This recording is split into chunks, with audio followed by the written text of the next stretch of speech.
وشوفوا كمان أسواق مذاق السكرية ايش مقدم لكم.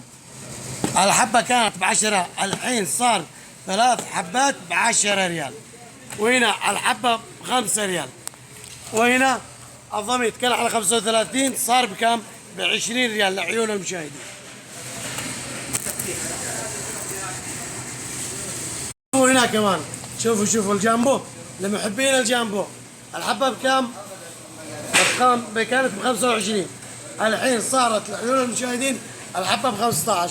كرتونة 4 حبات ب60 ريال.